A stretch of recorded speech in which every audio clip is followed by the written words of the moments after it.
Back to आयुर्विद्या classroom. तो आज के लेक्चर में हम अगध तंत्र के टर्म 1 में जो भी हमने टॉपिक्स कवर किए हैं उनको क्विकली रिवाइज करेंगे। ये एक रैपिड रिवीजन लेक्चर रहने वाला है। इसमें हम डिटेल में हर एक टॉपिक में नहीं जाएंगे। इसमें जो भी मोस्ट इंपॉर्टेंट टॉपिक्स है, मोस्ट इंपॉर्टेंट श्लोक्स है, मोस्ट इंपॉर्टेंट जो भी पॉइंट्स है उनको हम क्विकली रिवाइज करेंगे। काइंड ऑफ ये एक वन शॉट रहने वाला है पूरे अगध तंत्र के टर्म 1 के सिलेबस का। So let's start. सबसे पहले हमारा श्लोक आता है अगध तंत्र की डेफिनेशन का। तो अगध तंत्र नाम सर्प कीट लूता मूषक आदि दष्ट विष व्यंजनार्थम विविध विष संयोग उपशमन अर्थम च। तो अगध तंत्र क्या होता है? जिसमें सर्प कीट लूता मूषक इन सब की बाइट्स और विविध प्रकार के विष संयोग इन सब के उपशमन दैट इज ट्रीटमेंट के बारे में जहाँ मेंशन है उसको हम क्या बोलते हैं? अगध तंत्र। उसके बाद आता है विष की डेफिनेशन। तो विष की सबसे इंपॉर्टेंट डेफिनेशन जो है वो ये है, देहम प्रविश्य यद द्रव्यम दूषयित्वा रस आदिकान स्वास्थ्य प्राण हरणम च स्यात् तद द्रव्यम विषम उच्यते। मतलब कि जो द्रव्य देह में प्रवेश करके सबसे पहले क्या करता है? सबसे पहले रस आदि धातुओं को दूषित करके दो चीज़ें करे, या तो स्वस्थ व्यक्तियों को अस्वस्थ करे या फिर डायरेक्टली प्राण ही हर ले, उसको हम क्या बोलते हैं? उस द्रव्य को हम विष बोलते हैं। उसके बाद आता है हमारा सबसे इम्पॉर्टेंट पॉइजन, टॉक्सिन और विनोम में डिफरेंस। तो पॉइजन होता है a substance which on digestion, inhalation, absorption, application और इंजेक्शन। मतलब कि किसी भी फॉर्म में वो जो सब्सटेंस है वो हमारी बॉडी में एंटर कर सकता है, या तो हमने उसको डाइजेस्ट किया मतलब इनडाइजेस्ट दैट इज उसको हमने कंज्यूम किया बाय ओरल कैविटी, या हमने उसको मतलब या तो हमने उसको कंज्यूम किया ओरली, या फिर हमने उसको इनहेल किया, या फिर हमने उसको एब्जॉर्ब किया मतलब स्किन पे अप्लाई किया था, ठीक है, या फिर हमने इंजेक्शन के थ्रू उसको बॉडी में एंटर कराया। तो किसी भी फॉर्म से वो बॉडी में एंटर कर रहा है, उसके बाद वो दो चीज़ें कर रहा है, या तो वो deleterious that is harmful effects cause कर रहा है, या फिर इंडिविजुअल दैट इज़ एक पर्सन की डेथ कर रहा है, उसको हम क्या बोलेंगे? पॉइजन बोलेंगे। फिर आता है टॉक्सिन। टॉक्सिन क्या होता है? कोई भी पॉइजनस सब्सटेंस जो नेचुरली प्रोड्यूस्ड हो, या तो वो प्लांट हो सकता है पॉइजनस, या वो एनिमल हो सकता है, कुछ भी चीज़ जो भी पॉइजनस नेचुरली प्रेजेंट हो। उसके बाद आता है वेनम। तो वेनम वो होता है जो एक एनिमल दूसरे एक ऑर्गेनिज्म में इंजेक्ट करे, या तो बाइट के थ्रू या स्टिंग के थ्रू, तो वो है हमारा वेनम। उसके बाद आता है विष का वर्गीकरण दैट इज विष की क्लासिफिकेशन। तो विष हमारे दो टाइप के होते हैं, अकृत्रिम और कृत्रिम। अकृत्रिम मतलब हमारे नेचुरल विष जितने भी है, तो उसमें दो टाइप, स्थावर और जंगम। स्थावर में आते हैं हमारे वेजिटेबल जितने भी हमारे प्लांट्स होते हैं पॉइजनस वो, और मिनरल दैट इज खनिज, जैसे हमारा वो हो गया मतलब आर्सेनिक वगैरह के कंपाउंड्स हो गए, वो सारे हमारे किस में आ जाएंगे? नेचुरल जितने भी हमारे विष है, अकृत्रिम विष है वो, और जांगम जो भी हमारे एनिमल्स होते हैं। फिर कृत्रिम दैट इज सिंथेटिकली जो आर्टिफिशियल हमारे पॉइजन्स होते हैं वो। दूष्य विष और गर्विष। दूष्य विष वो होता है जो मतलब स्लो एक्टिंग पॉइजन्स होते हैं, जैसे पीसीएम है, उसको हमने रेगुलरली कंज्यूम कर लिया, उसकी ओवरडोज, तो वो धीरे धीरे बॉडी में जाके एक्यूमुलेट होगी और फिर एक्शंस शो करेगी। फिर दूसरा आता है हमारा गर्विष। गर्विष जो होते हैं वो हमारे मतलब कि दो कॉम्बिनेशन से बनते हैं, जो इनिशियली तो विष नहीं थे बट कंबाइन करने के बाद विष बन गए। क्लासिकल एग्जांपल हनी और घी, उनको इक्वल अमाउंट्स पे अगर हम मिक्स कर रहे हैं और फिर कंज्यूम कर रहे हैं तो वो विष के समान होते हैं। जनरली दोनों चीज़ें विष नहीं है बट इक्वल क्वांटिटीज़ में कंबाइन करने के बाद वो विष बन गई। उसके बाद आता है विष का अधिष्ठान। विष के अधिष्ठान जो है वो सिर्फ सुश्रुत ने दिए थे। क्या होते हैं विष का अधिष्ठान? मतलब विष की प्लेस क्या है, सीट क्या है जहाँ वो लोकेटेड है, मतलब कि प्लांट्स में प्लांट के किन किन पार्ट्स में वो लोकेटेड है। एनिमल्स की बात करें तो एनिमल्स के किन किन पार्ट में जो पॉइजन है वो लोकेटेड है वो।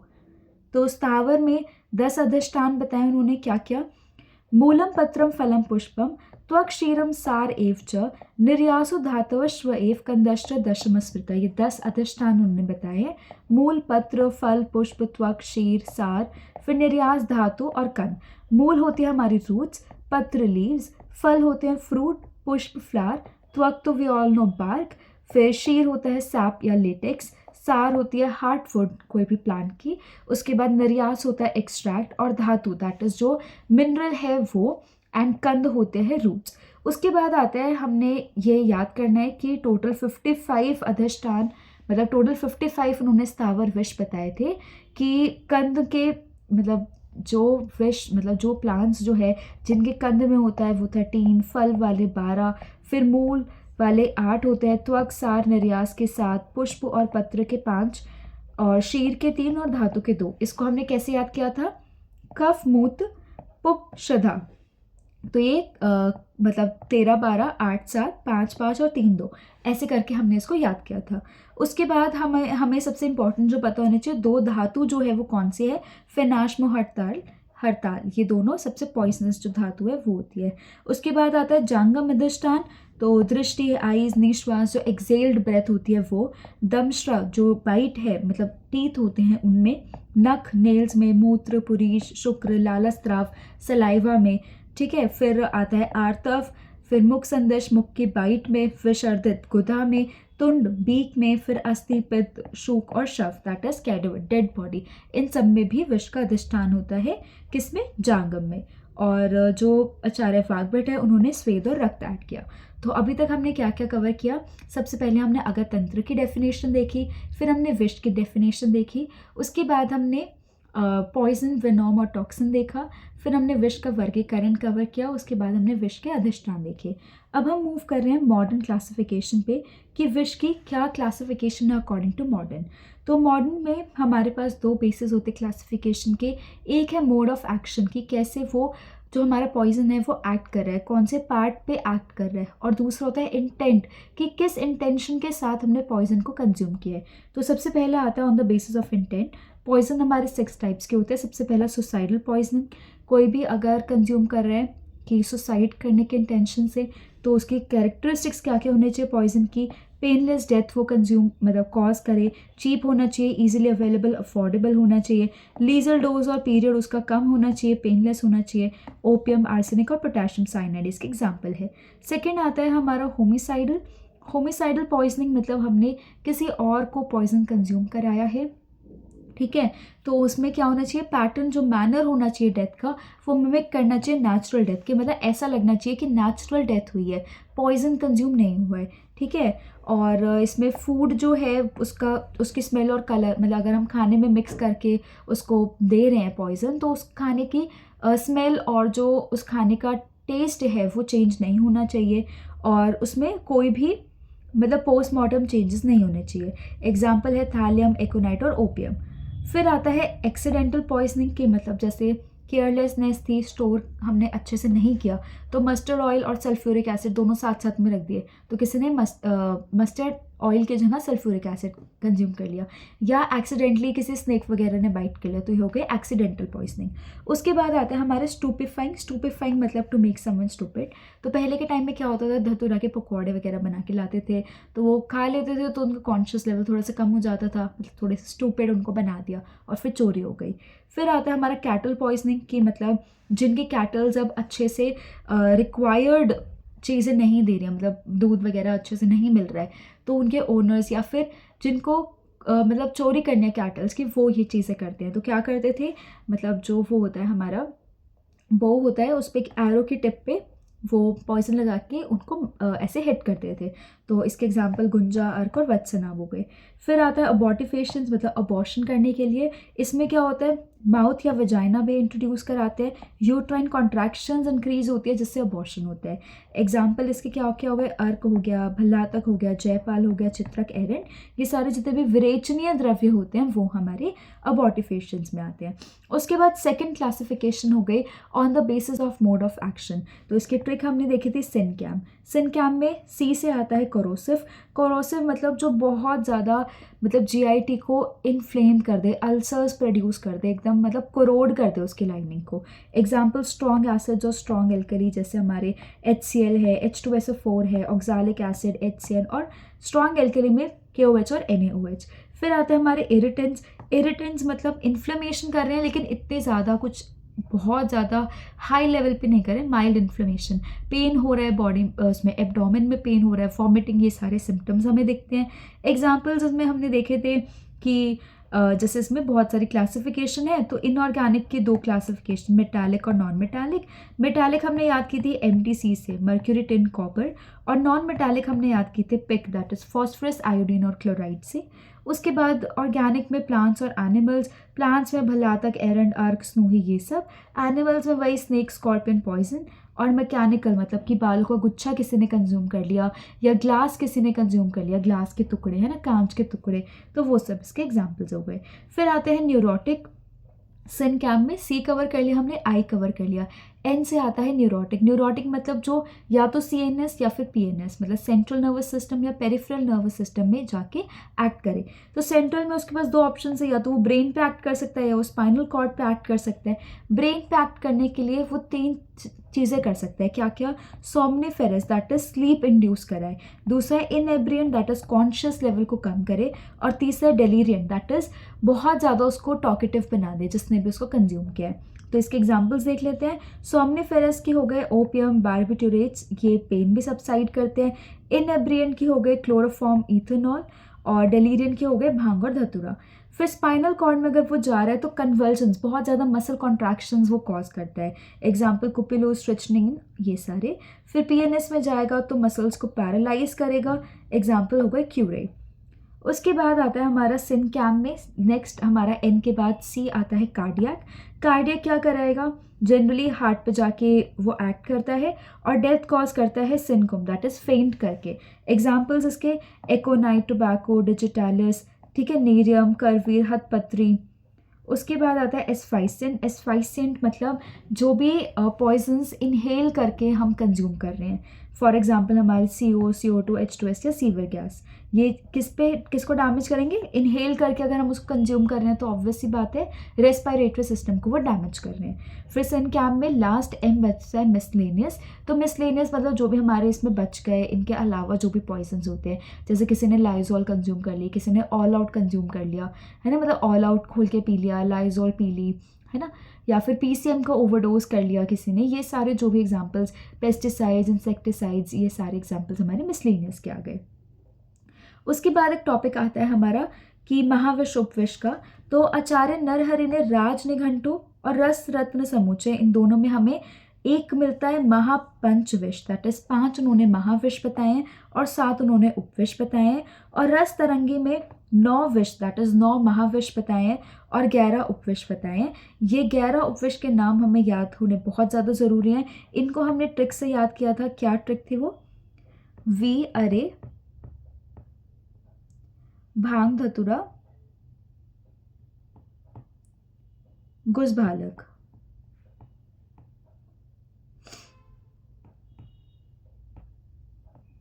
वे अरे भांग धतुरा गुजभालक, ये हमारी ट्रिक है, पहले ये याद होनी चाहिए हमें। वे अरे भांग धतुरा गुजभालक। वी से आ जाएगा विष तंदुक, दैट इज विष तंदुक के बीच।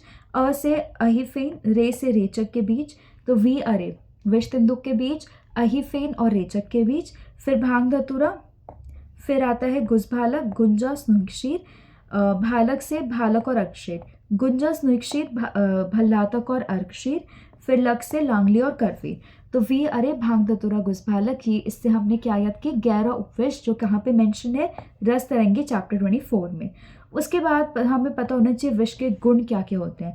तो रूक्ष्म, उष्णम तथा तीक्ष्णम, सूक्ष्म, आशु, व्यवायी च, विकासी, विशदम चैव, लघु, अपाकी च तत्स्मृतम।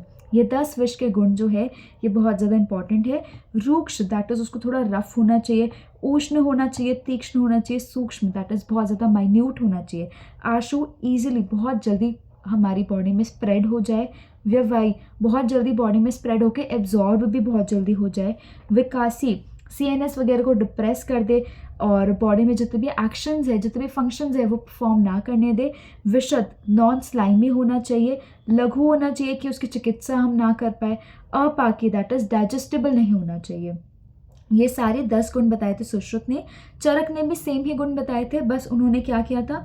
अपाकी की जगह अनिर्देश्य रस उन्होंने बताए थे। उसके बाद वाग्भट ने अपाकी और अनिर्देश्य दोनों ऐड करके 11 गुण दिए थे।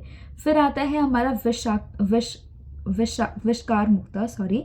तो इसमें हम क्या देखते हैं कि जो हमारे ये 11 गुण मेंशन है वो हमारी बॉडी में क्या क्या एक्शंस परफॉर्म करेंगे कि अगर रूक्ष गुण है तो वो वात को प्रकोपित करेगा, उष्ण पित्त को, सूक्ष्म जो है वो रक्त को दूषित करेगा, आशुकारी है मतलब बहुत जल्दी अन्न रस में फैल जाएगा, फिर व्यवाही है शरीर में बिना किसी चेंज के पूरी बॉडी में वो एब्जॉर्ब हो जाएगा, तीक्ष्ण है मर्ण स्थान पे जाके आघात चोट करेगा, विकासी है बहुत जल्दी मृत्यु कराएगा, ठीक है, लघु है कि उसकी चिकित्सा नहीं हो सकती, उसको वो मतलब हम उसको वही नहीं कर पाते, उसको पकड़ ही नहीं पाते, मतलब कि बॉडी में उसको ट्रैक ही नहीं कर पाते, लघु है ना तो कहीं भी वो ऐसा हाइड हो जाता है। फिर विशद, विषद मतलब सभी दोषों को अपने आश्रयों से निकाल देता है, क्लियर कर देता है उनके प्लेसेस को, अपाकी आसानी से पचता नहीं है, अंत में विष संपूर्ण शरीर में व्याप्त होकर सभी स्रोतों को अवरुद्ध कर देता है, अनिर्देश कफ को दूषित करता है। फिर हमने देखा था कि जो विष है उसके सभी गुण मध्य से सेम होते हैं और ओज से विपरीत दैट इज ऑपोजिट होते हैं। उसके बाद आता है सबसे इम्पॉर्टेंट चीज़, विष की प्राणहर प्रक्रिया, कि क्या एक प्रिंसिपल होती है, क्या एक मोड ऑफ एक्शन होता है, विष हमारी बॉडी में जाके कैसे हार्म प्रोड्यूस करता है। तो विषम ही देहम संप्राप्य, देह में प्रवेश करके प्राग दूष्यते शोणितम, सबसे पहले वो क्या करता है, शोणित दैट इज रक्त धातु को वो दूषित करता है। कफ पित्त अनिलांश अनु सम दोषम सह आश्रम, कफ पित्त अनिल तीनों दोषों को उनके आश्रय दैट इज जहाँ वो रिसाइड करते हैं उनके प्लेस के साथ उनको दूषित करता है। ततो हृदय आस्थाए देह छेदाए कल्पते, फिर हृदय में जाके पूरी बॉडी में ऐसे छेद छेद करता है, उसके बाद मृत्यु हो जाती है। तो ये फ्लो चार्ट है यहाँ पे कि विष शरीर में प्रवेश करता है, सबसे पहले रक्त को दूषित करता है, फिर वात पित्त कफ को उनके आश्रयों के साथ दूषित करता है, हृदय में प्रवेश करता है, देह में छेद करता है, एंड में मृत्यु। फिर है कि कुछ कुछ लक्षण हमें दिखते हैं, जैसे पूरे शरीर में चिमचिमाहट हो रही है, टिंगलिंग सेंसेशन हो रही है, ठीक है।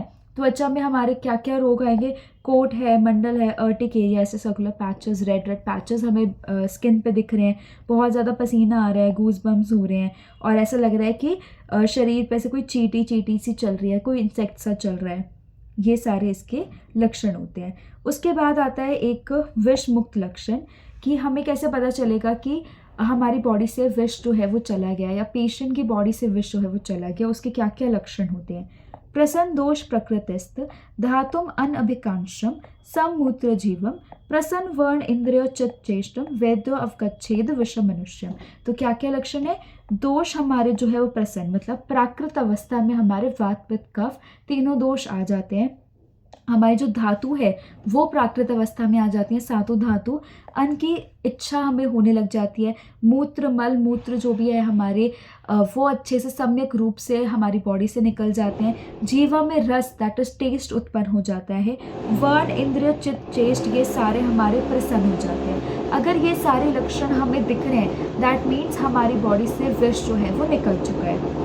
उसके बाद आता है विषवर्धक भाव या विष संकट, कि क्या वो कंडीशन होती है जब हमें समझना चाहिए कि बहुत ज़्यादा कॉम्प्लिकेटेड सिचुएशन हो गई या अब मतलब बहुत ज़्यादा ऐसा कि एक कॉम्प्लिकेटेड केस हो गया, तो उसमें क्या होता है, विष प्रकृति काल अन्न दोष दूष्य आदि संगमे, जब विष के समान प्रकृति दोष काल अन्न इन सब का कॉम्बिनेशन बन जाता है तो उसको हम क्या बोलते हैं, विष संकट संकटम उदिष्टम शस्त्र एकत्र जीवती, और इन केसेस में 100 में से सिर्फ एक ही जो मनुष्य है वो जीवित रह पाता है।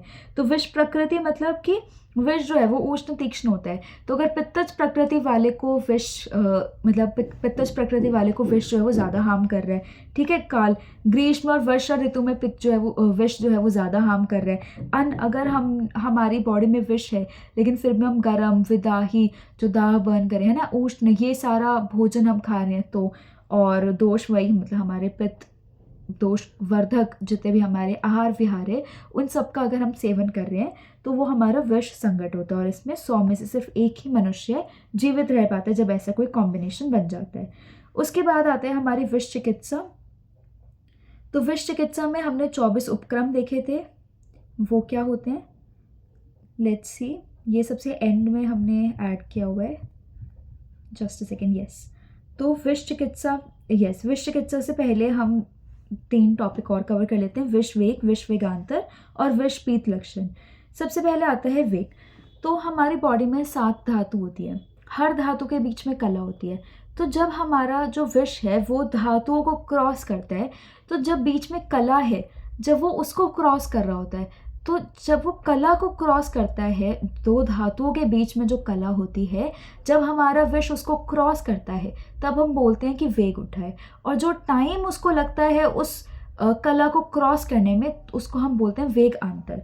तो वेग की परिभाषा क्या है? धात्वंतरेषु याः सप्त कलाः संपरिकीर्तिताः। धातुओं के बीच में जो कलाएं जो स्थित होती हैं वो तासु एक एकाम अतिक्रम्य वेगम प्रकुरुते विषम। उनको सीक्वेंस में जब वो क्रॉस करता है तब उसको हम क्या बोलते हैं? वेग बोलते हैं। फिर आता है हमारा वेग अंतर की परिभाषा। येन अंतरेण तु कलाम काल कल्पम भिन्नति ही। धातुओं के बीच में जो स्थित कला होती है उनको क्रॉस करने में जो काल लगता है, समीरणेन ऊह्यम मानव। वायु से प्रेरित होके जब हमारा विष है वो कलाओं को क्रॉस करता है, उसमें जो समय लगता है उसको हम क्या बोलते हैं? वेगांतर बोलते हैं। आचार्य सुश्रुत ने 7 वेग बताए थे, और ये मैंने यहाँ पे हर वेग के सामने उसके जो लक्षण हमें दिखते हैं वो मैंने यहाँ पे लिख दिए हैं। फिर आता है हमारा विष पीत लक्षण, कि अगर किसी ने विष कंज्यूम कर लिया है तो उसमें क्या क्या हमें लक्षण मिलते हैं। तो उसमें क्या होता है? काला या भूरा रंग का मल निकलता है, अधिक वायु होती है, आद्मान, पेट फूल जाता है, ठीक है, उष्ण रक्त अधिक मात्रा में निकलता है, गरम गरम ब्लड उसकी बॉडी से निकल रहा है, ठीक है, विवंता, डिस्कलरेशन हो जाती है, साद, बॉडी में पेन हो जाता है, झागदार वमन, बॉडी मतलब माउथ में से झाग निकलने लग जाते हैं, उसे विषपीत समझना चाहिए कि मतलब उसमें विष कंज्यूम कर लिया है। उसके बाद आता है विष चिकित्सा के 24 उपक्रम, कि क्या क्या आयुर्वेद के अकॉर्डिंग विष की चिकित्सा में क्या क्या उन्होंने ट्रीटमेंट ऑप्शंस बताए गए हैं। तो उसको याद करने के लिए हमारे पास क्या क्या है? मॉन कैप, ARVVU, हैंडलैप, PPSLM। तो सबसे पहले हम याद करते हैं मॉन कैप। तो मॉन कैप में M होता है मंत्र, फिर A है अरिष्ट, U है उत्कर्तन, N है निष्पीडन, फिर चूषण, अग्नि, परिक्षेप। मॉन एंड कैप, मंत्र, अरिष्ट, उत्कर्तन, निष्पीडन, फिर चूषण, अग्नि और परिक्षेप। उसके बाद आता है ARVVU, अवगाहन, रक्त मोक्षण, वमन, विरेचन, उपधानन। मतलब अवगाहन, रक्त मोक्षण, वमन, विरेचन और यू से उपधान। फिर आता है हैंडलैप। हैंडलैप में क्या है? हृदय आवरण, अंजन, नस्य, धूम। हैंड से हृदय आवरण, अंजन, नस्य और धूम। फिर लैप में क्या है हमारा? लेह, औषध और प्रशमन, लेह, औषध और प्रशमन। फिर PPSL में प्रतिसारण, प्रतिविषम, और SL से संज्ञा स्थापन और लेप। फिर M से मृत संजीवन। यहाँ पे प्रशमन नहीं है, यहाँ पे प्रदमन है। तो हमने 24 उपक्रम में क्या क्या कवर किया? 24 उपक्रम में सबसे पहले हमने मौन कैप देखे, मंत्र, अरिष्ट, उत्कर्तन, निष्पीडन, चूषण, अग्नि, परिक्षेप। फिर हमने देखा ARVVU। ए से क्या था? अवगाहन, रक्त मोक्षण, वमन, विरेचन और उपधान। फिर हमने देखा हैंडलैप, हृदय आवरण, अंजन, नस्य, धूम, लेह, औषध और प्रदमन। फिर हमने PPSL देखा, प्रतिसारण, प्रतिविषम, संज्ञा स्थापन और लेप। फिर हमने लास्ट M से देखा, मृत संजीवन। तो हमारे 24 उपक्रम होते हैं, इनको डिटेल में हमने विष चिकित्सा वाले लेक्चर में कवर किया था। इसके बाद हम मॉडर्न के अकॉर्डिंग पॉइजन मैनेजमेंट देख लेते हैं। तो मॉडर्न के अकॉर्डिंग पॉइजन मैनेजमेंट में हमारे क्या क्या स्टेप्स आते हैं? मेन 4 स्टेप्स होते हैं हमारे।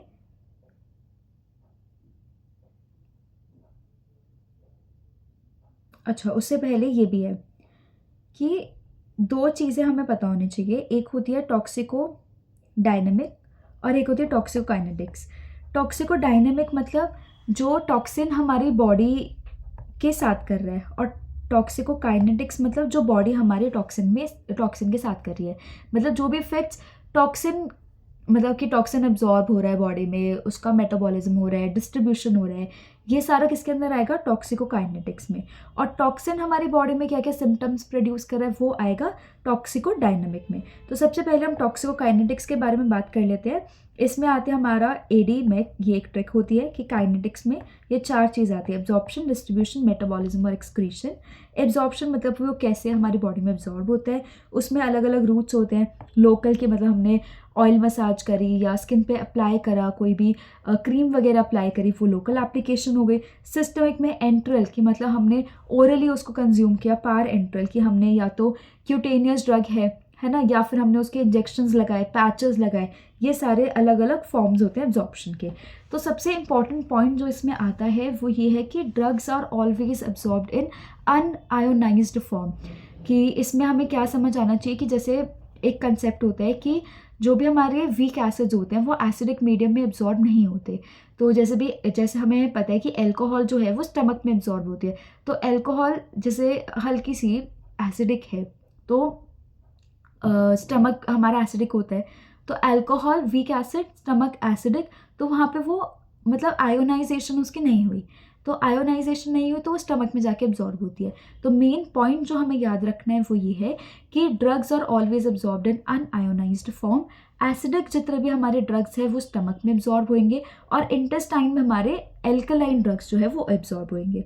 उसके बाद डिस्ट्रीब्यूशन की बॉडी में कितनी अमाउंट उसकी डिस्ट्रीब्यूट हुई, ठीक है, कितनी अमाउंट हमारी बॉडी में वो जाके मतलब हमारी बॉडी में कितनी अमाउंट उसकी मतलब पूरी बॉडी में वो गई।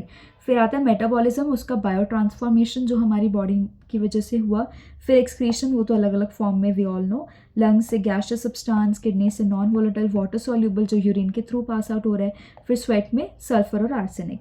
उसके बाद आता है हमारा factors modifying action of poison, कि क्या क्या फैक्टर्स है जिनसे पॉइजन के जो एक्शन है वो अफेक्ट होंगे। तो सबसे पहले आता है डोज, कि जितनी ज़्यादा क्वांटिटी में हम पॉइजन को कंज्यूम करेंगे उतना ही ज़्यादा टॉक्सिसिटी होएगी। लेकिन इसकी एक्सेप्शन होती है जो भी हमारे कॉपर पॉइजन्स होते हैं वो, क्योंकि कॉपर पॉइजन्स अगर हम ज़्यादा कंज्यूम करते हैं तो वो वॉमिटिंग कराते हैं। तो अगर वॉमिटिंग हो गई तो वो हमारी बॉडी के लिए अच्छा है, क्योंकि वॉमिटिंग से सारा पॉइजन बाहर निकल गया। तो quantity is directly proportional to toxicity, जितने ज़्यादा आप क्वांटिटी में पॉइजन लोगे उतना ही ज़्यादा वो टॉक्सिक होएगा। लेकिन एक्सेप्शन इसकी कॉपर पॉइजनिंग हो गई। फिर आता है क्वालिटी, गैसियस जो होते हैं वो ज़्यादा पॉइजनस होते हैं as compare to liquid and solid, क्योंकि वो जल्दी एब्जॉर्ब हो जाते हैं। पीएच में एसिडिक इन स्टमक एब्जॉर्ब होता है, alkaline in small intestine. Size में smaller the size maximum the absorption. फिर आता है हमारा गट इफेक्ट, एम्प्टी स्टमक में एब्जॉर्प्शन ज़्यादा होता है। सिनर्जिस्टिक इफेक्ट, कि अगर हमने दो सिमिलर नेचर के पॉइजन्स कंज्यूम कर लिए तो ज़्यादा इफेक्ट आएगा। फिर आता है दूसरा हमारे पेशेंट की कंडीशंस, कि अगर फीमेल है तो ज़्यादा इफेक्ट्स आएंगे एज़ कम्पेयर टू मेल्स। तो एज, फिजिकल स्टेचर, अगर मतलब ऑब्वियसली चिल्ड्रन और ओल्ड एज में ज़्यादा इफेक्ट्स आएंगे as compare to young individuals. तो ये सारे फैक्टर्स होते हैं जो इफेक्ट करते हैं पॉइजन के एक्शन को। उसके बाद आता है हमारा general principles of poison management. तो बीइंग अ डॉक्टर हमारे पास दो ड्यूटीज़ होती है, मेडिकल ड्यूटीज़ और लीगल ड्यूटीज़। तो मेडिकल ड्यूटीज़ में तो 4 स्टेप्स आते हैं। लीगल ड्यूटीज़ क्या क्या होती हैं कि जो भी हमारे पास पेशेंट आता है पॉइजन कंजम्पशन का, तो सबसे पहले हमें उसके सारे रिकॉर्ड्स मेंटेन करने चाहिए। फिर उसका हमें ट्रीटमेंट स्टार्ट करना चाहिए, और जो मतलब जितनी भी चीज़ें वो हमें बता रहे हैं, जितनी भी कि कब वो आए, ओपीडी का टाइम है ना, वो किन रिलेटिव के साथ है, सभी चीज़ें हमें ऑब्जर्व करनी चाहिए। हर चीज़ का रिकॉर्ड हमें मेंटेन करना चाहिए और ट्रीटमेंट हमें स्टार्ट करना चाहिए, और हमें पुलिस को इन्फॉर्म करना चाहिए। ये सारी हमारी लीगल ड्यूटीज़ होती है। नाउ विल डिस्कस जो हमारी मेडिकल ड्यूटीज़ होती हैं। तो मेजर 4 प्रिंसिपल्स होते हैं पॉइजन मैनेजमेंट में। सबसे पहला आता है कि जो पॉइजन एब्जॉर्ब नहीं हुआ, जो अनएब्जॉर्ब्ड पॉइजन है, उसको हम बॉडी से रिमूव करेंगे। तो अगर स्किन पे अगर कोई पॉइजन आ गया, जैसे कोरोसिव पॉइजन स्किन पे गिर गया, तो या तो हम कोल्ड वाटर लगाएंगे, उससे हम उसको हटाएंगे। फिर दूसरा आता है आई, अगर आँखों में कोई पॉइजन चला गया तो उसको ठंडे पानी से हम आँखों को स्प्लैश करते हैं, आँखों को बंद नहीं करते, और 10 से 15 मिनट के बाद भी रिलीफ नहीं मिलता तो हम हॉस्पिटल जाते हैं। गट में अलग अलग प्रोसीजर्स होते हैं जो हम इन डिटेल डिस्कस कर रहे हैं। सो जैसे इंड्यूस्ड एमिसेस, वॉमिटिंग इंड्यूस कराना, या तो कोई भी हम वामक द्रव्य उसको खिला देते हैं, है ना, जैसे मदन फल वगैरह हो गए, या हम उसको कुछ थ्रोट में से टिंगलिंग वगैरह कर रहे हैं अंदर से स्पैचुला वगैरह से, तो उससे वॉमिटिंग इंड्यूस होगी, तो सारा पॉइजन जो है वो बाहर आ जाएगा। इसकी कॉन्ट्राइंडिकेशंस क्या क्या है कि कोई भी कोमा वाला पेशेंट है उसको ऑब्वियसली नहीं कराएंगे। कोरोसिव पॉइजन है तो वो ऑलरेडी अंदर बहुत ज़्यादा कोरोजन कर रहा है, तो वॉमिटिंग से और ज़्यादा प्रॉब्लम होएगी। प्रेग्नेंट लेडी है उनको ये सब वॉमिटिंग हम इंड्यूस नहीं कराएंगे। और इंडिकेशन क्या है कि लेस देन 1 आवर के अंदर अंदर हम इंड्यूस्ड एमिसेस वाला प्रोसीजर जो है वो यूज़ कर सकते हैं। फिर सेकंड आता है स्टमक वॉश या गैस्ट्रिक लेवेज। ये हम कब कराते हैं with in 1 to 2 hours, 2 hours के बाद फ्यूटाइल होता है क्योंकि पॉइजन जो है वो एब्जॉर्ब हो चुका है बॉडी में, स्टमक में वो है ही नहीं, तो स्टमक वॉश करने का कोई सेंस नहीं बनता। तो स्टमक वॉश हम कैसे करते हैं, जो हमारी गैस्ट्रो ट्यूब होती है, या तो ओरोगैस्ट्रिक ट्यूब जिसको हम माउथ के थ्रू इंसर्ट कर रहे हैं, या हमारी नेजोगैस्ट्रिक ट्यूब जिसको हम नोज़ के थ्रू इंसर्ट कर रहे हैं, उसको हम लेते हैं। उसके टिप पे हम ग्लिसरीन और लिग्नोनेन वाला जो जेली होती है हमारी, ये लिग्नोकेन या फिर ग्लिसरीन जेली हम लगाते हैं, जो एक लोकल एनेस्थीसिया की तरह एक्ट करती है। उससे क्या है कि पेशेंट को डिस्कम्फर्ट नहीं होता, वो हम उसको लगाते हैं उसके टिप पे। उसके बाद पेशेंट को बोलते हैं कि उसको स्वैलो करना है ट्यूब को, और फिर जब वो स्टमक तक पहुंच जाती है, लाइक उस पर 50 सेंटीमीटर का मार्क नहीं उस पर आ जाता है यहाँ पे, तब तक हम उसको इंसर्ट करते हैं। फिर हम कंफर्म करते हैं कि वो स्टमक में पहुंच गए या नहीं पहुंच गए। कैसे कंफर्म करेंगे कि अगर हम उसके माउथ वाले एंड से एयर ब्लो कर रहे हैं और नीचे स्टमक पे ऑस्कल्टेट कर रहे हैं, तो अगर हमें आवाज़ आ रही है दैट मीन्स वो स्टमक में है। या हम उसके माउथ वाले एंड के फनल को हम पानी में डिप करते हैं, इन्वर्ट करते हैं उसको पानी में, तो उसमें बबल्स आ रहे हैं, इसका मतलब वो रेस्पिरेटरी दैट इज़ लंग्स में है, और बबल्स नहीं आ रहे मतलब वो सही जगह पे है, दैट इज़ हमारे स्टमक में। हमने कंफर्म कर लिया। उसके बाद हम लेविज फ्लूइड डालते हैं, जिस फ्लूइड से हमें स्टमक वॉश करना है। एक टाइम पे 250 ml हम उसको डालते हैं, और इस प्रोसेस को बार बार हम रिपीट करते हैं। कब तक रिपीट करते हैं, जब तक जो फ्लूइड बाहर आ रहा है वो सेम कलर और सेम नेचर का ना हो जिस कलर और नेचर का फ्लूइड हम अंदर इंसर्ट कर रहे हैं। तो ये इन ब्रीफ हमारा गैस्ट्रिक लीवेज का प्रोसेस होता है। उसके बाद हमें देखना है कि क्या क्या फ्लूइड्स होते हैं। अगर अननोन पॉइजन है तो उसमें हम ल्यूकवार्म वाटर या नॉर्मल सलाइन यूज़ कर रहे हैं। इरिटेंट है तो उसमें हम एंटासिड्स यूज़ कर रहे हैं। एल्कोलॉइड नेचर का है तो उसमें हम KMnO4 यूज़ करते हैं इन द रेशियो 1:5000, मतलब ये इसकी रेशियो ऑफ डाइल्यूशन है कि KMnO4 हम लेते हैं, उसमें 5000 टाइम्स हम पानी ऐड करते हैं, फिर उसको हम as a lavage fluid use कर सकते हैं। ऑक्सैलिक एसिड है तो कैल्शियम ग्लूकोनेट, एसिडिक पॉइजन है तो सोडियम बाइकार्बोनेट। के कुछ क्लासिकल एग्जाम्पल्स है लिवेज फ्लूइड के। तो हमने सबसे पहला पॉइंट जो है हमारा रिमूवल ऑफ अनएब्जॉर्ब्ड पॉइजन, उसमें हमने स्किन आई कवर कर लिया था। गट में हमने 2 प्रोसीजर्स कवर कर लिए, इंड्यूस्ड एमिसस और हमारा स्टमक वॉश। थर्ड प्रोसेस आता है एक्टिवेटेड चारकोल। चारकोल क्या होता है, हमारा टेस्टलेस ब्लैक ओडरलेस पाउडर होता है जो ऑर्गेनिक कंपाउंड्स को बर्न करके प्रोड्यूस होता है। ये क्या करता है, इसका सरफेस एरिया बहुत ज़्यादा होता है, एब्जॉर्प्शन प्रोसेस की हेल्प से वो सारा जो भी हमारा पॉइजन होता है उसको क्विकली एब्जॉर्ब कर लेता है। उसके बाद आता है हमारा कैथारसिस। कैथारसिस में क्या होता है, ट्रांजिट इंक्रीज करता है, कि मतलब इंटेस्टाइन से जो पॉइजन और फूड जो भी है उसका रिमूवल का जो टाइम है वो हम इंक्रीज करते हैं। एग्जाम्पल आयनिक में MgSO4 NaSO4, और सैकराइड्स होते हैं हमारे सॉर्बिटॉल, कार्बोहाइड्रेट जो प्रोडक्ट होता है। फिर आता है whole bowel irrigation. Whole bowel irrigation में हम क्या कर रहे हैं, जो हमारे कॉलन्स होते हैं उनको हम क्लीन कर रहे हैं। इसमें हम क्या करते हैं, पॉलीइथाइलिन ग्लाइकोल और इलेक्ट्रोलाइट्स देते हैं। जैसे स्टमक वॉश में हमने इलेक्ट्रोलाइट्स नहीं ऐड किए थे लेविज फ्लूइड में, तो बॉडी में इलेक्ट्रोलाइट्स इम्बैलेंस हो सकते हैं। लेकिन जो हमारा होल बावल इरिगेशन है उसमें हम इलेक्ट्रोलाइट्स ऐड करते हैं ताकि बॉडी में इलेक्ट्रोलाइट्स का इम्बैलेंस ना हो। और ये इसका रेट क्या होता है, 0.5 लीटर पर आवर इन चिल्ड्रंस और 2 litre per hour in adults. और इससे क्या होता है, हाँ, ये हम तब करा सकते हैं जब 2 से 6 घंटे हो गए पॉइजन कंज्यूम किए, क्योंकि हम कॉलन दैट इज़ हमारे जो लास्ट का जो प्रोसीजर है, मतलब लास्ट का जो पार्ट है उसको हम क्लीन कर रहे हैं। तो अगर पॉइजन एब्जॉर्ब भी हो गया तो भी उसका थोड़ा बहुत अमाउंट जो है वो हम रिमूव कर सकते हैं। उसके बाद आता है हमारा सेकेंड प्रोसीजर। फर्स्ट था removal of unabsorbed poison, second आता है यूज़ ऑफ एंटीडोट। अब एंटीडोट क्या होता है, वो सब्सटेंस जो या तो पॉइजन को न्यूट्रलाइज कर दे या उसके इफ़ेक्ट्स को काउंटरएक्ट करे और हमारी बॉडी में कोई भी हार्मफुल इफेक्ट्स कॉज ना करे, उसको हम क्या बोलते हैं, एंटीडोट।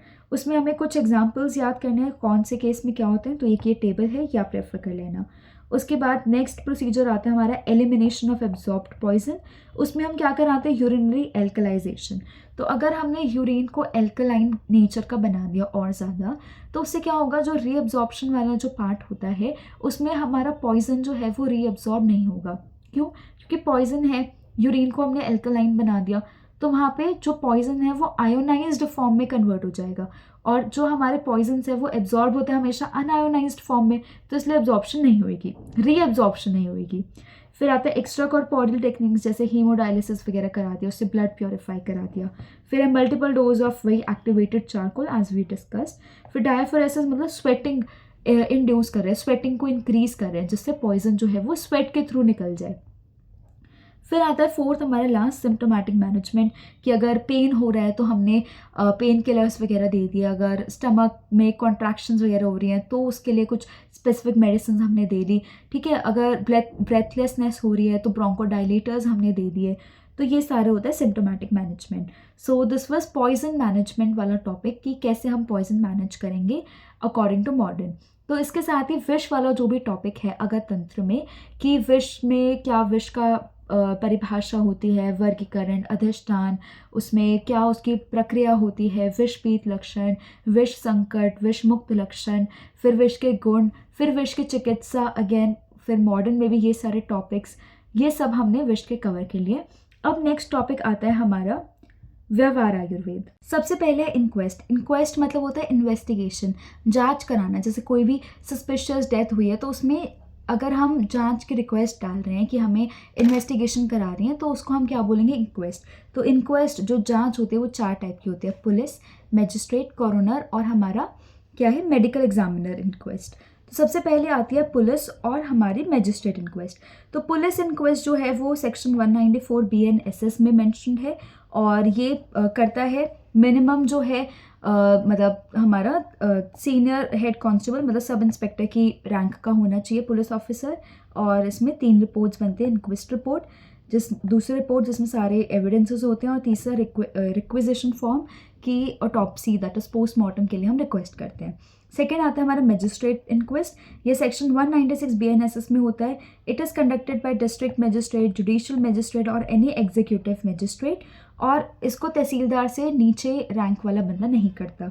अब ये क्यों, किस किस केसेस में हम मैजिस्ट्रेट इंक्वेस्ट करते हैं, ये होता है जब पुलिस कस्टडी में डेथ हो गई हो, प्रिजन में डेथ हो गई हो, पुलिस फायरिंग में डेथ हो गई, या डाउरी डेथ, या एक्सह्यूमिलेशन, दैट इज लॉफुल डिगिंग हुई हो बरेड बॉडी की, इन सब केसेस में हम क्या करते हैं, मैजिस्ट्रेट इंक्वेस्ट। फिर कॉरोनर इंक्वेस्ट, ये तो अब आज की डेट में एग्जिस्ट ही नहीं करता। मेडिकल एग्जामिनर सिस्टम, इसमें क्या होता है, प्रॉपर मेडिकल एग्जामिनर्स भी जाते हैं इंक्वेस्ट के टाइम, प्रॉपर हमारा सैम्पल्स कलेक्शन होती है, ब्लड, हेयर, सीमेन, इनके सैम्पल्स कलेक्ट होते हैं। इनकी कन्विक्शन रेट ज़्यादा होती है। कन्विक्शन रेट क्या होता है, जो भी हमारा वो होता है कि जिसने एक्यूज्ड होता है, जिसने क्राइम किया है, जो अपराधी होता है, सही अपराधी तक पहुंचना और उसको सज़ा दिलाना, ये होता है कन्विक्शन, ठीक है। अब इंडिया में कन्विक्शन रेट कम क्यों है, क्योंकि इन्वेस्टिगेटिंग ऑफिसर जो है उनको लीगल एस्पेक्ट्स का ही नहीं पता, प्रॉपर सैम्पल कलेक्शन नहीं होती, प्रॉपर साइंटिफिक एविडेंस वो कलेक्ट नहीं करते, इन वजह से इंडिया में कन्विक्शन रेट जो है वो कम होता है। फिर आता है हमारा ऑफेंस, जो भी हमारे क्राइम्स होते हैं वो 2 टाइप के होता है, सिविल ऑफेंस और क्रिमिनल ऑफेंस। सिविल ऑफेंस जो होते हैं वो होते हैं जो भी जैसे चोरी हो गई है ना, प्रॉपर्टी ऐसा प्रॉपर्टी हड़पना, चोरी, ये सारे। और क्रिमिनल ऑफेंस में मर्डर, रेप, ये सारी चीज़ें, मतलब बेसिकली जिनको हम कंपेंसेट कर सकते हैं वो हमारे सिविल, जिनको हम कंपेंसेट नहीं कर सकते वो हमारे क्रिमिनल ऑफेंस। उसके बाद we move to next important topic, that is court. Court में हमारे क्रिमिनल कोर्ट्स 4 होते हैं, सुप्रीम, हाई, सेशन और मजिस्ट्रेट।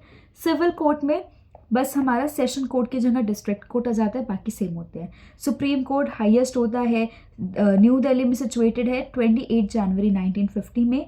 और इसके अंदर क्या होता है, सारे मतलब इंडिया का जो कॉन्स्टिट्यूशन है उसको वो गवर्न करता है, उसको प्रोटेक्ट करता है, जितने भी रूल्स वगैरह होते हैं वो सारे जो भी बनाता है वो सुप्रीम कोर्ट बनाता है। फिर आता है हाई कोर्ट। हाई कोर्ट जो है स्टेट लेवल का हाईएस्ट कोर्ट होता है, और इसके पास 2 टाइप की जुरिस्डिक्शंस आती है, एक तो ओरिजिनल, जो केस इसके पास ओरिजिनल आए, दूसरी एक होती है एपीलेट जुरिस्डिक्शन, जो मतलब बंदे सेटिस्फाइड नहीं होते नीचे वाली रैंक के कोर्ट के, वो इनके पास आते हैं एज अ अपील लेके। उसके बाद आता है हमारा सेशन कोर्ट। सेशन कोर्ट जो है वो डिस्ट्रिक्ट कोर्ट होते हैं सिविल ऑफेंस में, मतलब जो डिस्ट्रिक्ट लेवल के कोर्ट्स होते हैं वो सारी पनिशमेंट्स हमें अनाउंस कर सकते हैं। बस एक डेथ की पनिशमेंट जो है वो दे सकते हैं, लेकिन उसको अप्रूवल मिलता है हाई कोर्ट से। उसके बाद मैजिस्ट्रेट हमारे 3 टाइप के आते हैं, chief judicial, first class and second class. Chief judicial क्या करते हैं, वो क्या क्या पनिशमेंट दे सकते हैं, 7 साल तक की जेल और अनलिमिटेड अमाउंट का फाइन। फिर फर्स्ट क्लास मैजिस्ट्रेट जो है वो 3 साल तक की जेल और 10,000 तक का फाइन, और सेकंड क्लास मजिस्ट्रेट जो है वो 1 साल तक की जेल और 5,000 तक का फाइन। फिर आता है हमारा कोर्ट का प्रोसीजर। सबसे पहला आता है पिटिशनर वर्सेस रिस्पोंडेंट और प्रोसिक्यूशन वर्सेस डिफेंडेंट, कि किसके बीच में केस है। तो सिविल ऑफेंस में होता है पिटिशनर जिसने केस जो है किया है, वर्सेस रिस्पोंडेंट जिसके खिलाफ केस किया है, और क्रिमिनल केसेस में होता है प्रोसिक्यूशन वर्सेस डिफेंडेंट। फिर सेकंड है समन या सपन्या। ये वो डॉक्यूमेंट होती है जो कोर्ट के थ्रू आती है किसी विटनेस को कोर्ट में बुलाने के लिए, कि मतलब फॉर एग्जांपल कोई विटनेस है जिसको या तो एविडेंस प्रोवाइड करना है या कोई स्टेटमेंट देनी है कोर्ट में, तो उसको बुलाने के लिए जो एक प्रॉपर ऑफिशियल डॉक्यूमेंट दी जाती है, प्रॉपर ऑफिशियल जो नोटिस दी जाता है कोर्ट के थ्रू, उसको हम बोलते हैं समन। तो इसमें होता है कि अगर आपके पास 2 कोर्ट्स का सेम टाइम सेम डेट पे समन आता है तो आपको मेंशन करना पड़ता है रिटर्न में कि आप आज उस कोर्ट में जा रहे हो, इसलिए आप इधर नहीं आ पाओगे। उसके बाद आता है कंडक्ट मनी। कंडक्ट मनी वो फ़ी होती है जो दी जाती है विटनेस को ताकि उसके डेली एक्सपेंस जो है वो निकल पाए जिस दिन वो कोर्ट में आया था उस दिन। क्रिमिनल केसेस में ऐसा कुछ नहीं होता। फिर है ओथ या सॉलेम अफर्मेशन, कि विटनेस देने से पहले जो ओथ दिलवाई जाती है और जो अथीस्ट होते हैं उनको सॉलेम अफर्मेशन दिलवाई जाती है। फिर परजुरी, अगर कोई फॉल्स एविडेंस प्रोवाइड कर रहा है कोर्ट में, उसको हम परजरी बोलते हैं और ये पनिशेबल ऑफेंस है। फिर विटनेस हमारा वही जो या तो एविडेंस प्रोवाइड कर रहा है या स्टेटमेंट दे रहा है कोर्ट में आके। ये अलग अलग टाइप्स के होते हैं, 3 मेजर टाइप के विटनेस होते हैं। कॉमन या ऑर्डिनरी विटनेस जो नॉर्मल आके अपनी स्टेटमेंट दे रहे हैं या एविडेंस प्रोवाइड कर रहे हैं। एक्सपर्ट विटनेस जो पर्टिकुलर किसी मतलब ऐसा स्पेसिफिक जो स्टडीज़ करके आए हैं, जैसे पॉलिस्टिक्स होते हैं हमारे, उनको वेपन्स वगैरह की पूरी नॉलेज होती है कि अगर इतना मार्क है बॉडी में तो कौन सा वेपन यूज़ किया होगा, कितनी दूरी से वेपन यूज़ किया गया है, कितने बुलेट्स उसकी बॉडी में आएगी, सारी जो पर्टिकुलर जो एक सिस्टमिक स्टडी करके बताए वो एक्सपर्ट विटनेस होते हैं। फिर आता है हॉस्टाइल विटनेस, जो जानबूझ के गलत एविडेंस कोर्ट में लेके आ रहे हैं, सच छुपा रहे हैं, उनको हम हॉस्टाइल विटनेस बोलते हैं। फिर 7th हमारा प्रोसीजर में स्टेप आता है एग्जामिनेशन। एग्जामिनेशन 3 टाइप का होता है। एग्जामिनेशन इन चीफ, जो वो क्वेश्चंस हमारी साइड, मतलब जैसे अगर मैं किसी मतलब ऑब्वियसली 2 साइड्स है कोर्ट में, तो आप किसी एक साइड के फेवर में जा रहे हो ना, तो जो साइड जिसकी फेवर में आप जा रहे हो उधर का ही जो लॉयर है वो आपसे क्वेश्चंस अगर पूछ रहा है और उसका नेचर आपको पता है कि क्या क्या क्वेश्चंस आपसे पूछे जाएंगे और इसमें आपको सिर्फ येस और नो में आंसर करना है, वो है एग्जामिनेशन इन चीफ। फिर आता है क्रॉस एग्जामिनेशन, जो अपोजिंग पार्टी वाला लॉयर आपसे पूछता है और वो ट्राई करता है कि आपका एविडेंस जो है वो गलत प्रूफ हो जाए। फिर आता है री एग्जामिनेशन, जो अगेन आपकी साइड वाला लॉयर करता है ताकि आपके एविडेंस को स्ट्रॉन्ग बना पाए। और एक लास्ट हमारा होता है कि कोर्ट क्वेश्चंस, मतलब जज जो है वो कभी भी किसी भी टाइम आपसे क्वेश्चंस डायरेक्टली पूछ सकता है। उसके बाद एक लास्ट स्टेप जो है वो आता है एविडेंस। अब एविडेंस जो है वो 2 टाइप के होते हैं। ओरल एविडेंस कि आप स्टेटमेंट भी प्रोवाइड कर रहे हो, या फिर रिटन एविडेंस कि आप कोई डॉक्यूमेंट या कोई सर्टिफिकेट्स या कोई रिपोर्ट्स प्रेजेंट कर रहे हो। तो ओरल एविडेंस जो है वो ज़्यादा इंपॉर्टेंट माने जाते हैं as compare to written evidence, क्योंकि ओरल एविडेंस जो है उनका क्रॉस क्वेश्चन हो सकता है और उसमें एक ओथ ली जाती है कोर्ट में। उसके बाद एविडेंस में एक सबसे इम्पॉर्टेंट पॉइंट जो हमें पता होना चाहिए वो है डाइंग डिक्लेरेशन और डाइंग डिपोजिशन में डिफरेंस। डाइंग डिक्लेरेशन जो है उसमें ओथ की ज़रूरत नहीं होती, उसमें कोई भी रिकॉर्ड कर सकता है स्टेटमेंट, लेकिन डाइंग डिपोजिशन में स्टेटमेंट जो है वो मैजिस्ट्रेट ही रिकॉर्ड करता है, इसमें ओथ की ज़रूरत होती है। अब मैजिस्ट्रेट रिकॉर्ड कर रहा है, ओथ की ज़रूरत है तो इसकी लीगल वैल्यू भी ज़्यादा होती है। और डाइंग डिपोजिशन के केस में एक्यूज्ड और उसका लॉयर जो है वो भी प्रेजेंट होना चाहिए। सो this was all for court और उसके प्रोसीजर हमने कवर किए। अब एक लास्ट टॉपिक हमारा अगर तंत्र वाले सब्जेक्ट में बचता है वैद्य सदवृत। उसके बाद हमारा पूरा अगर तंत्र का फर्स्ट टर्म वाला जो सिलेबस है वो रिवाइज हो जाएगा। तो वैद्य सदवृत में हम क्या देखते हैं कि क्या कोड ऑफ कंडक्ट होता है, क्या मॉरल ड्यूटीज़ होती है being a physician, being a doctor. तो इसमें हमें सबसे पहले पता होना चाहिए मेडिकल एथिक्स। तो एथिक्स क्या होते हैं? Ethics are defined as a set of moral principles और वैल्यूज़ जो बीइंग अ डॉक्टर या बीइंग अ ह्यूमन ओनली हमें हमारे अंदर होने चाहिए। उसके बाद आता है हमारा एनसीआईज़म, कि एनसीआईज़म क्या होता है, उसके क्या फंक्शंस होते हैं और क्या क्या उसके कॉन्स्टिट्यूशन है। तो NCISM की फुल फॉर्म क्या है? National commission for Indian system of medicine. It is a statutory और regulatory body form by government of India for framing policies for institutions engaged in Indian system of medicine and medical professionals. तो इसमें इसके constitution क्या है? एक तो इसके अंदर कमीशन है और 4 ऑटोनोमस बोर्ड्स है। कौन कौन से बोर्ड्स इसके अंदर होते हैं? Board of Ayurveda, board of Unani Siddha Sowa Rigpa, board of ethics and registration for Indian system of medicine BERISM, और लास्ट बोर्ड आता है हमारा MARBISM, that is medical assessment and rating board for Indian system of medicine. उसके बाद हमने देखा कि फंक्शंस क्या क्या होते हैं, असेस करता है कि कितनी रिक्वायरमेंट है हेल्थ केयर की, पॉलिसीज़ फ्रेम करता है, फिर प्रॉपर मतलब इंश्योर करता है कि कोऑर्डिनेशन हो सारे ऑटोनोमस बोर्ड्स में। ये सारे फंक्शंस होते हैं NCISM के। ऑब्जेक्टिव्स क्या है? इम्प्रूव करना एक्सेस की, सबको एक्सेस मिले, अच्छी क्वालिटी एजुकेशन मिले सबको, अवेलेबिलिटी हो अच्छी हेल्थ केयर फैसिलिटीज़ की और एजुकेशन की पूरे ऑल ओवर इंडिया में, ये सब वो इंश्योर करते हैं। फिर आता है duties as a registered medical practitioner, आपकी क्या ड्यूटीज़ होती है। तो ऑनेस्टी के साथ हमें डील करना चाहिए, रिस्पेक्ट करना चाहिए, कोई भी फाइनेंशियल बेनिफिट नहीं हमें लेना चाहिए। ऐसा मतलब कि फ़ीस हम चार्ज करते हैं, दैट इज़ डिफरेंट, बट हमें कोई उसके अलावा कोई फाइनेंशियल बेनिफिट जो है वो पेशेंट से नहीं लेना चाहिए। फिर हाई स्टैंडर्ड प्रैक्टिस और केयर उसे प्रोवाइड करनी चाहिए, और एक रजिस्टर हमें हमेशा मेंटेन करना चाहिए। फिर आता है rights and privileges. Being a medical practitioner क्या क्या राइट्स आपके होते हैं? तो right to choose a patient, कि कौन से पेशेंट को आपको ट्रीट करना है वो आपका राइट होता है। आपको चूज़ करने की फुल एक फ्री एक वो मिलती है चॉइस कि आपको किस पेशेंट को ट्रीट करना है। फिर right to practise medicine anywhere in India. फिर आता है right to add professional titles, अपने नाम के आगे डॉक्टर लगाना। फिर प्रिस्क्राइब करना मेडिसिन, रीजनेबल फीस चार्ज करना, और फिर एविडेंस वगैरह कोर्ट में प्रोवाइड करना, मेडिकल सर्टिफिकेट्स इशू करना, ये सारे बीइंग अ मेडिकल प्रैक्टिशनर आपके राइट्स होते हैं। उसके बाद आता है कंसेंट। कंसेंट एक फ्री वॉलंटरी एग्रीमेंट, अप्रूवल या परमिशन होती है किसी भी एक्ट के लिए। तो ये तभी वैलिड मानी जाती हैं जब सारे कॉन्सिक्वेंसेस पता हो सामने वाले को। उसके बाद आता है हमारा 2 सबसे important topic, professional negligence that is medical negligence, और हमारा प्रोफेशनल मिसकंडक्ट या फिर इनफेमस कंडक्ट। तो प्रोफेशनल नेग्लिजेंस मतलब कि काम करते हुए कोई भी लापरवाही करना, जैसे कि अगर आप ऑपरेशन कर रहे हो तो किसी गलत पार्ट का ऑपरेशन कर दिया, और ऑपरेट करते टाइम कोई इंस्ट्रूमेंट बॉडी के अंदर ही छोड़ दिया, है ना, डायग्नोज गलत किया आपने, गलत मेडिसिन प्रिस्क्राइब कर दी, तो ये सारा होता है लापरवाही कि मतलब आपने ढंग से केयर नहीं की पेशेंट की। तो इसमें हमारे मेन जो है वो 4D आते हैं। ड्यूटी ऑफ केयर की duty to treat patient with reasonable skill and care.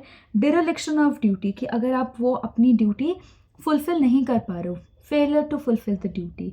उसके बाद आता है डैमेज कि अगर पेशेंट को आपके ट्रीटमेंट के दौरान कोई डैमेज हो रहा है तो पेशेंट को प्रूव करना चाहिए कि मतलब प्रूव करना आना चाहिए कि वो आपकी वजह से उसको डैमेज हुआ है।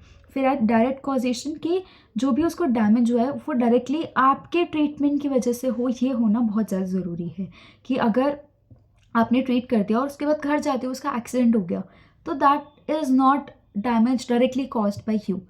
तो ये फिर आता है नेक्स्ट हमारा प्रोफेशनल मिसकंडक्ट या इनफेमस कंडक्ट। ये होता है जब आप कोड ऑफ कंडक्ट फॉलो नहीं कर रहे, जैसे OPD पे टाइम पे नहीं आ रहे, है ना, और मतलब एल्कोहल वगैरह कंज्यूम करके आ रहे हो, कोई एडिक्शन है आपको उसके बाद आ रहे हो, उसके बाद आप पेशेंट्स के साथ बहुत अच्छे से ट्रीट नहीं कर रहे, उनके साथ अच्छे से बात नहीं कर रहे, तो ये सारा होता है इनफेमस कंडक्ट या प्रोफेशनल मिसकंडक्ट। तो इसमें 6 A's हमारे आते हैं। एडवर्टाइजिंग, बहुत बड़े बड़े एडवर्टीजमेंट्स अपने लगाने। उसके बाद आता है एसोसिएशन, दूसरे डॉक्टर्स के साथ एसोसिएट करना, मतलब अनएथिकली, मतलब जैसे कि आप कमीशन बेस्ड फीस चार्ज करना पेशेंट से। फिर आता है कि हमारे अनप्रोफेशनल, मतलब कि जो भी हमारे अनक्वालिफाइड मतलब स्टाफ अपने हॉस्पिटल में रखना, ठीक है। फिर आता है हमारा एडल्ट्री कि अपने पेशेंट के साथ सेक्सुअल रिलेशनशिप रखना। Then abortion, unethical abortions perform करना। फिर एल्कोहल कंज्यूम करके पेशेंट्स या पेशेंट्स को कंसल्ट नहीं करना चाहिए, OPD में नहीं आना चाहिए, सर्जरीज परफॉर्म नहीं करनी चाहिए। फिर है addiction, doctor should not be addicted to any substance of abuse. Then आता है अनएथिकल एक्ट्स, कि क्या क्या एक्ट्स होते हैं जो अनएथिकल कंसिडर किए जाते हैं। वही सब कि बड़े बड़े एडवर्टीजमेंट्स नहीं लगाना, ठीक है। तो physician should not solicit patient directly. फिर आता है टोट्स, मतलब ऐसा टोट के नहीं लगाना पेशेंट्स को अपने पास बुलाने के लिए। उसके बाद बड़े बड़े सेल्फ फोटोग्राफ प्रिंट नहीं करने चाहिए, और कोई गिफ्ट नहीं लेना चाहिए पेशेंट से। और यूथेनेशिया, दैट इज़ यूथेनेशिया होता है ना, मतलब ऐसा कि अगर पेशेंट है वो लाइक आपको लग रहा है कि वो ट्रीट नहीं हो सकता, उसको आप ट्रीट नहीं कर सकते, तो उसको खुद से उसकी डेथ कराना, तो वो नहीं प्रैक्टिस करनी चाहिए। उसके बाद आता है डिफेंस इन मेडिकल नेग्लिजेंस, कि 3 हमारे मेजर डिफेंस होते हैं। पहला डिफेंस कि मेडिकल प्रैक्टिशनर को प्रूव करना चाहिए कि अब कोई ड्यूटी ऑफ केयर एग्जिस्ट नहीं करती पेशेंट के टुवर्ड्स, मतलब कि इतने टाइम से इतने टाइम तक ही आपने उस पेशेंट को केयर किया है, उस पेशेंट की आपने उस पेशेंट को इतने टाइम तक ही ट्रीट किया है, अब आपका उस पेशेंट के साथ कोई लेना देना नहीं है।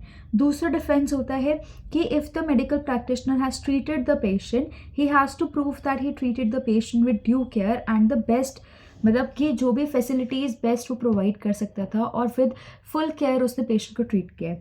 तीसरा डिफेंस होता है कि उसको प्रूव करना चाहिए कि उसके पेशेंट को कोई भी इंजरी नहीं हुई, कोई भी हार्म कॉज नहीं हुआ ड्यूरिंग द ट्रीटमेंट। उसके बाद एक लास्ट छोटा सा एक्ट हमारा बचता है, consumer protection act, that is CPA, इसको हम COPRE दैट इज कॉपरा एक्ट या CPA एक्ट भी बोलते हैं। 1986 में ये वैलिड हुआ था। ये कंज्यूमर्स की प्रोटेक्शन के लिए एक्ट होता है। सो this was all for today's lecture. इस लेक्चर में हमने क्विकली अगध तंत्र का पूरा टर्म 1 का सिलेबस रिवाइज किया। It again I am telling it was a rapid quick revision lecture. इसमें हमने डिटेल में हर एक पॉइंट डिस्कस नहीं किया है। अगर आपको किसी भी टॉपिक पे डाउट है या किसी भी टॉपिक को आपको डिटेल में पढ़ना है, then please refer to the playlist which is already uploaded in the on the channel. अगध तंत्र के नाम से एक अलग प्लेलिस्ट ऑलरेडी अपलोड हो चुकी है चैनल पे, जिसमें टॉपिक वाइज हर एक लेक्चर अपलोडेड है। सो this was all for today's lecture. Keep revising, stay tuned for the upcoming lectures. Notes are available in the description box. Okay, thank you.